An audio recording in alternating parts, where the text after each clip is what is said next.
Question hour అని చెప్పారు. కొన్ని క్వశ్చన్స్ మన దగ్గరకు వచ్చాయి, వాటికి ఆన్సర్స్ చెప్పేందుకు ప్రయత్నం చేస్తాను త్వరగా.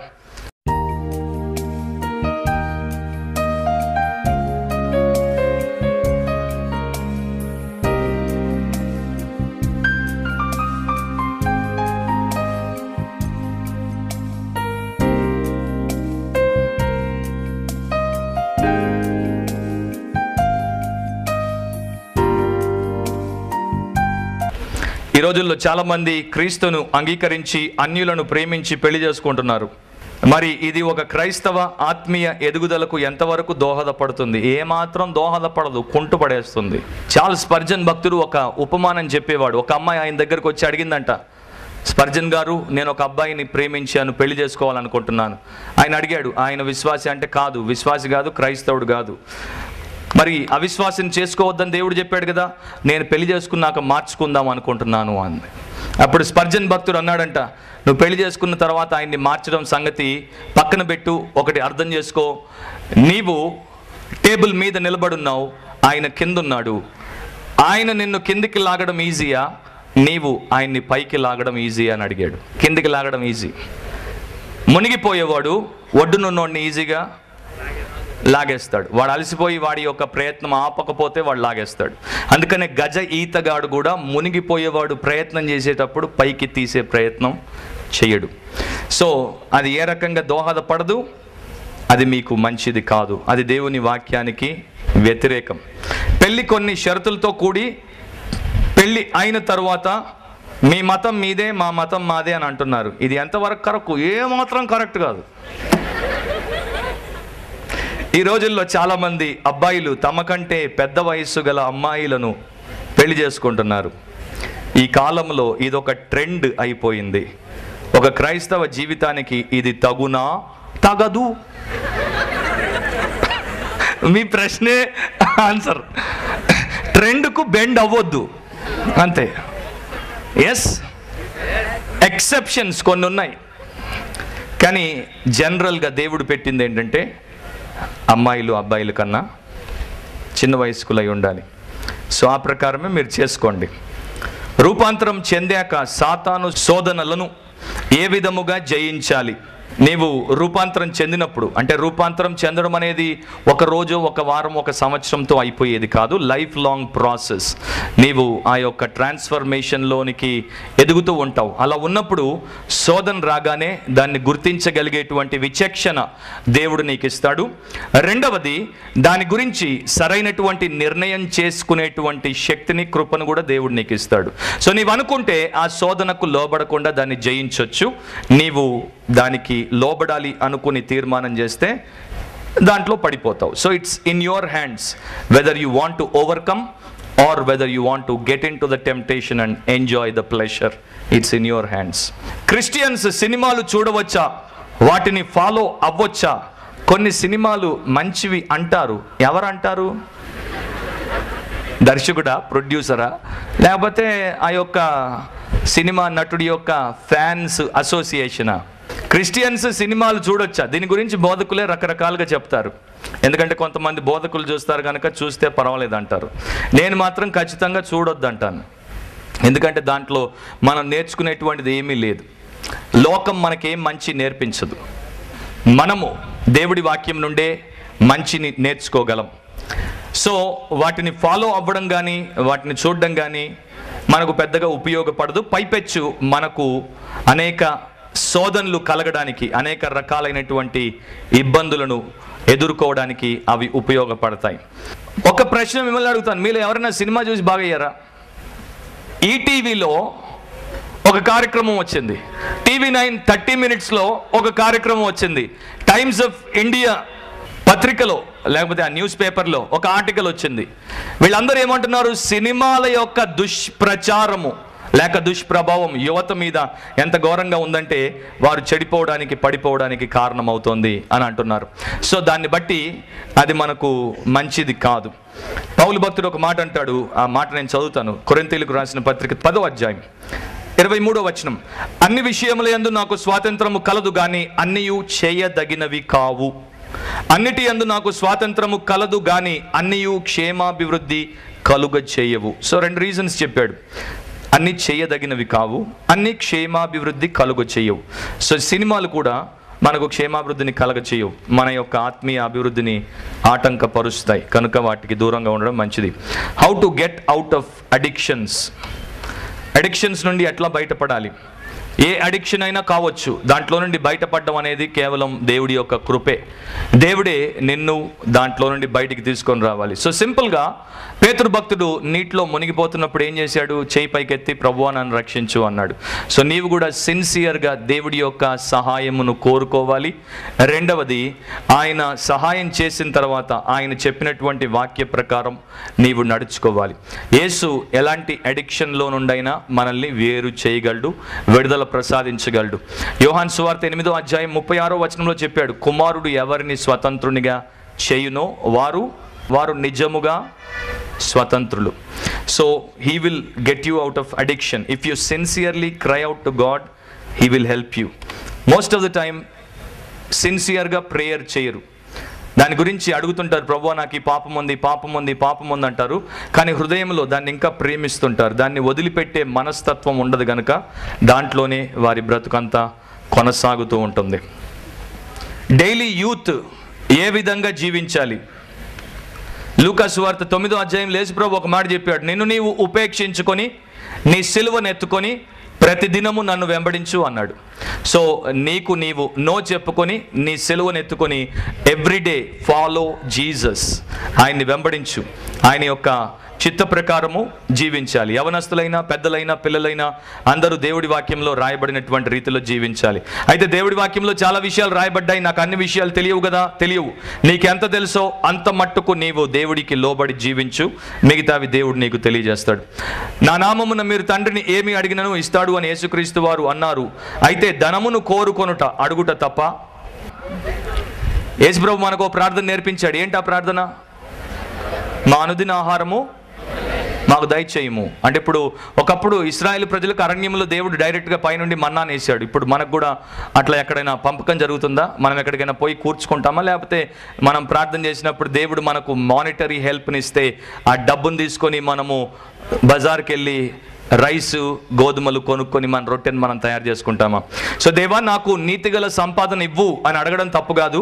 కాకపోతే అత్యాశతో దేవా నన్ను ధనికుడిగా చెయ్యు అనే ధనాపేక్షతో అడిగినప్పుడు మాత్రం అది దేవుడి చిత్తం కాదు. అండ్ నా నామమును మీరు తండ్రిని ఏం అడిగితే అది ఇస్తాడు అన్నప్పుడు కొన్ని షరతులు పెట్టాడు. దాన్ని మీరు వదిలేసి ఉట్టి ఒక్క లైన్ పట్టుకొని అవుట్ ఆఫ్ కాంటెక్స్ట్ దాన్ని మీరు తీసుకుంటే అది ఉపయోగపడదు. యోహాను సువార్త 15వ అధ్యాయంలో ఇది మీరు చూస్తే, నా యందు మీరును మీ యందు నా మాటలను ఉన్న ఎడల అప్పుడు నన్ను అడగండి అంటాడు. సో ఆయన వాక్యానుసారంగా మనం జీవించినప్పుడు ఆయన చిత్తము మనం చేస్తాం కనుక అప్పుడు మనం ఏం అడిగినా ఆయన చిత్తానుసారంగా ఉంటుంది, ఆయన మనకు దాన్ని అనుగ్రహిస్తాడు. After baptism if anyone since and he does not repent, his salvation remains for him. అంటే బాప్తిజం పొందిన తర్వాత ఒకవేళ ఎవరైనా పాపం చేసిన తర్వాత కూడా మారు మనసు పశ్చాత్తాపడకపోతే అతని రక్షణ ఉంటుందా పోతుందా? ఇది ఎప్పటి నుండో వచ్చేటువంటి ఒక డిబేటబుల్ ఇష్యూ అనమాట. వన్ సేవ్డ్ ఆల్వేస్ సేవ్డ్, లేకపోతే you can lose your salvation అనేది చాలామంది పోరాడుతున్నటువంటి విషయము. నేను అర్థం చేసుకున్నటువంటి వాక్యం ఏంటంటే, నీవు నిజముగా రక్షింపబడితే నీవు మారు మనసు పొందకుండా ఉండలేవు. సో నీవు మారు మనసు పొందకుండా నిర్లక్ష్యం చేస్తున్నావు అంటే మొదట నీ రక్షణలోనే లోటు ఉందనేది నువ్వు అర్థం చేసుకోవాలి. అపవాదిని ఎదురించుటకు కావలసిన సూచనలు ఇమ్ము. ఎందుకు యూత్ సాతానును జయించలేకపోతున్నారు? ఎందుకు అందరు యూత్ జయించలేకపోతున్నారని నువ్వు అనుకుంటున్నావు? కొంతమంది జయిస్తున్నారు. ఫర్ ఎగ్జాంపుల్ బైబిల్లో యోసేపు సాతాను యొక్క సోదరుని జయించాడు, దానియేలు జయించాడు, పౌలు జయించాడు, ఇంకా చాలామంది జయించారు. సో దేవుడి వాక్యానుసారంగా మనం ఉన్నప్పుడు మనం సాతానును జయించగలం. 1 యోహానులోనే ఒక మాట రాయబడింది 2వ అధ్యాయంలో యవనస్తుల కొరకు. అండ్ చాలా ముఖ్యమైనటువంటి మాట ఇది. 1 యోహాను 2వ అధ్యాయం 13వ వచనము, తండ్రులారా మీరు ఆది నుండి ఉన్నవారిని ఎరిగి ఉన్నారు గనుక మీకు రాయిచున్నాను, యవనస్తులారా మీరు దుష్టుని జయించి ఉన్నారు గనుక మీకు రాయిచున్నాను. ఏమని రాయబడింది బైబిల్లో? హలో యవనస్తులారా, మీరు నాతో చదవండి ఆ మాటలు. యవనస్తులారా, గట్టిగా చదవండి. యవనస్తులారా మీరు దుష్టుని జయించి ఉన్నారు కనుక మీకు రాయిచున్నాను. సో ఏమని చెప్తోంది బైబిల్? మీరు జయిస్తారు కనుక అని ఉంటుందా, లేక జయించి ఉన్నారు అంటుందా? జయించి ఉన్నారు. You have overcome the evil one. So if you live according to God's word, if you love God, then you have got the power to overcome the devil and all his temptations. So అది నీవు నమ్ము, ఆ ప్రకారము నీవు జీవించగలవు. Is it necessary to have a spiritual guide? I believe that Holy Spirit is my spiritual guide. Am I wrong? Now Holy Spirit is your spiritual guide. That exactly అంటే absolutely true. పరిశుద్ధాత్ముడు మనల్ని సర్వసత్యంలోనికి నడిపిస్తాడు. But at the same time you can have a spiritual mentor. అపోస్తలుడైన పౌలు తిమోతికి మెంటర్గా ఉన్నాడు. ఆయన్ని చక్కని ఆధ్యాత్మిక స్థితిలోనికి నడిపించాడు. సో పరిశుద్ధాత్మ నిన్ను నడిపించినప్పుడు నీవు ఒక స్పిరిచువల్ మెంటర్ని కలిగి ఉండడం తప్పు కాదు, అది మంచిదే. Nowadays the preachers are criticising the gospel like law and grace. Which is the right way to be under grace or law? I know some people, and especially one man from Hyderabad, he's preaching radical grace, which is nothing but false grace, and he's copying Joseph Prince of Singapore, who is another big false teacher. So without getting into controversy, let me just simply and plainly answer. You must live under grace, and true grace will give you the power to fulfill God's law. Law in the sense all that is written in the word of God. We are not talking about the ceremonial law, which is only meant for the Israelites. We are talking about the moral law. నైతిక శాస్త్రం అనేది అన్ని తరాల్లో మనందరికీ వర్తించేది. ఆ నైతిక శాస్త్రము నుండి, ఆ యొక్క లా నుండి దేవుడు మనకు విడుదల ఇవ్వలేదు. యోహాను 14:15 యేసుప్రభు ఒక మాట చెప్పాడు, మీరు నన్ను ప్రేమిస్తే నా ఆజ్ఞలను. ఆజ్ఞ అంటే ఏంటి? లానా కాదా? కమాండ్మెంట్. మీరు నన్ను ప్రేమిస్తే నా ఆజ్ఞలు గైకొంటారు. సో దేవుడి యొక్క ఆజ్ఞ ప్రేమతో మనం గైకొనడం, కృప కింద జీవించడం. అది భయముతోనో, లేకపోతే ప్రలోభముతోనో, లేకపోతే ఇది చేయకపోతే దేవుడు నాకు కీడు చేస్తాడు అనేటువంటి ఆలోచనతో చేస్తే మనకు మేలు జరగదు. అలాంటిది లీగలిజం అంటారు, దాంట్లోనికి మనం వెళ్ళొద్దు. క్రీస్తులో సంపూర్ణముగా రక్షింపబడాలంటే ఏమి చేయాలి, ఏ విధంగా ఉండాలి? సింపుల్గా నీ యొక్క పాపమును ఆయన దగ్గర యథార్థముగా ఒప్పుకొని పశ్చాత్తాపముతో ప్రభు అయినటువంటి యేసును నీ రక్షకునిగా నీవు విశ్వసించినప్పుడు నీవు రక్షింపబడతావు. ఆ తర్వాత ఆయన ఏ ఏ సంగతులు బైబిల్లో నేర్పించాడో వాటి ప్రకారం నువ్వు జీవిస్తే నీకు ధన్యత. యాకోబు దేవునితో పోరాడుచున్నప్పుడు ప్రార్థనలో దేవుడు ఆయన తొడగూటి మీద కొట్టి ఉన్నాడు కదా. నోటి మాటతో సృష్టి చేసిన దేవుడు యాకోబును కొట్టవలసిన అవసరం ఏముంది? మనిషి దేవుడు కొడితే బతుకుతాడా? యాకోబు రక్తం వస్తున్నను అలా ఎందుకు కొట్టాడు? యాకోబుకు రక్తం వచ్చిందని బైబిల్లో చెప్పబట్టలేదు. యాకోబు తొడగూడిని దేవుడు ఎందుకు కొట్టాడంటే యాకోబు తన మీద తాను ఆధారపడి బ్రతికేవాడు కనుక నీవు నిన్ను ఆధారం చేసుకొని బ్రతికితే నాకు దగ్గర అవ్వవు, అందుకని ఆ అడ్డాన్ని తీసేస్తానని దాన్ని తీసేశాడు. ఇక అప్పటి నుండి యాకోబు దేవుడి మీద ఆధారపడి బతికాడు. సో మనం దేని మీద ఆధారపడతామో దాన్ని దేవుడు తీసేస్తాడు, అప్పుడే మనం ఆయన మీద ఆధారపడతాం. పేరెంట్స్ చేసే తప్పుకి పిల్లలు ఎందుకు సఫర్ అవ్వాలి, ఖర్చుని అనుభవించాలి?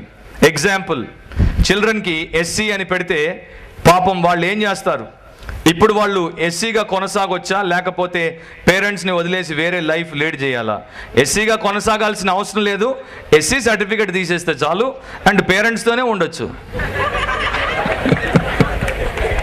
పేరెంట్స్ తప్పు చేస్తే పేరెంట్స్ అనుభవిస్తారు, మీరు చేసిన దానికి దేవుడు మీకు మేలు చేస్తాడు. చనిపోయిన వారికి లోకంలో ఏది గుర్తుండదు అంటారు, మరి మనుషులు ఎందుకు దయ్యం క్రియలచే శోధింపబడుచున్నారు, ఆత్మహత్యలకు గురవుతున్నారు? చనిపోయిన వారికి లోకంలో ఏది గుర్తుండదు అంటే అర్థం ఏంటి? ఆ చనిపోయినోడే దయ్యం అయి నిన్ను శోధిస్తున్నాడనా? లేకపోతే ఆత్మహత్య చేసుకున్న వాళ్ళ ఆత్మలు లోకంలోనే ఉంటాయనా?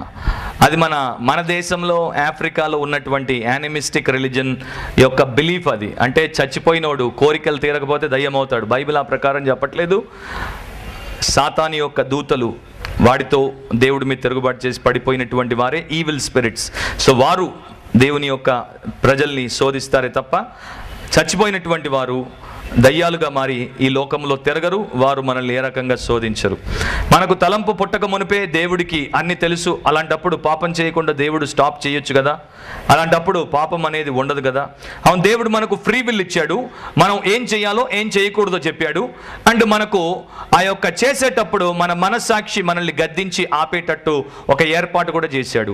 అన్ని ఏర్పాట్లు చేసిన తర్వాత కూడా నువ్వు పోయి పాపం చేస్తానంటే దేవుడు నిన్ను ఆపడు. అలా చేస్తే నీకు దేవుడు ఇచ్చినటువంటి ఫ్రీ విల్ని ఓవర్ రైడ్ చేసినట్టు అయిపోతుంది. అంటే దేవుడు నిన్ను ఒక రోబోట్గా మార్చేసి నిన్ను నియంత్రించాల్సి వస్తుంది.